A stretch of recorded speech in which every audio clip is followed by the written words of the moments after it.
Mendoj kam provu me qenë shumë i hapur me njerëzit dhe me qytetarët.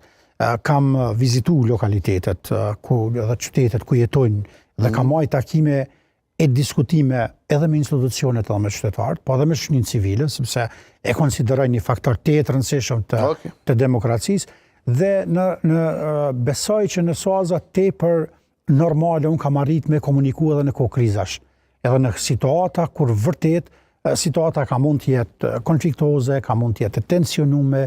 Unë kam vazhdu me komuniku, kam pranu ankesa nga qytetarët, kam vizitu qytetarët, te këto me gjithë komunitetet, pa dallim, sepse konsideroj që ajo është puna ime. Mirë, kalojmë pak në një temë tjetër.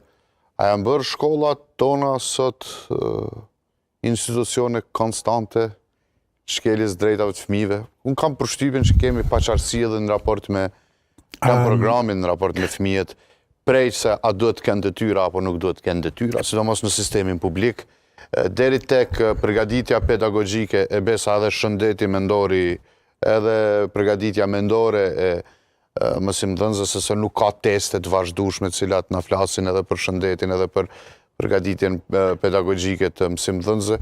Dhe një varg shqetësimesh tjera sa i përket arsimit. Si shihni shkollat?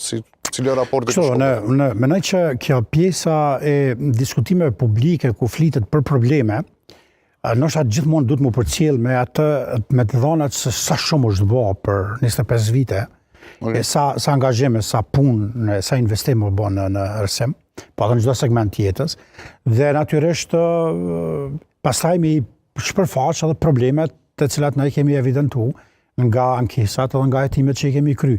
Dhe të drejtat të fëmijëve, drejtat në arsim dhe drejtat tjera që i gëzojnë fëmijët, ne kemi kushtuar rëndësi të veçantë, sepse fëmijët, sipas Kushtetutës së Republikës së Kosovës, janë kategori e veçantë e mbrojtur kushtetuese. Pra, edhe në raport me konventat për drejtat e fëmijëve dhe në raport me Kushtetutën tonë, secili individ, secili autoritet, në çdo veprim që e merr, çdo politikë që harton, interesin e fëmijës duhet me pas prioritet, duhet me vendos në qendër të punës së vet.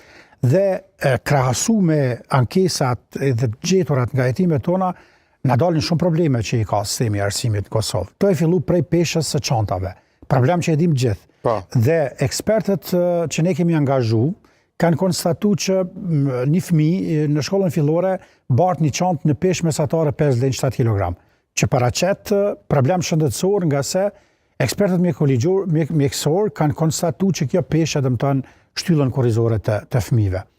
Dhe vjen si mungesë edhe e politikave të plan programeve mësimore, po edhe mungesës së investimeve nga komunat për me ndërtu dollap ku kanë mu vendos libra dhe nuk kanë mu bartë mu transportu nga fëmijët shpesh shkollë. Pastaj dhuna në shkolla. Ka pas një shpërfaqe, në fakt hetimi ka tregu që ka një shpërfaqe të dukshme të dhunës në shkolla, si mes gjeneratave, ashtu edhe në mes të arsimtarëve, mësuesve edhe nxënësve. Pse ka ende mes nxënësve dhe mësimdhënësve? Sa duket ende në disa mese vazhdohet me u konsideru si mjet edukimi e ushtrimit dhunës. Vazhdon edhe sot? Por që natyrisht ka ndryshu raporti, janë raste më të veçanta, raste më të izolume, po megjithatë ne kemi konstatuar edhe raste të tilla. Dhe çka kemi pa më shqetësues është që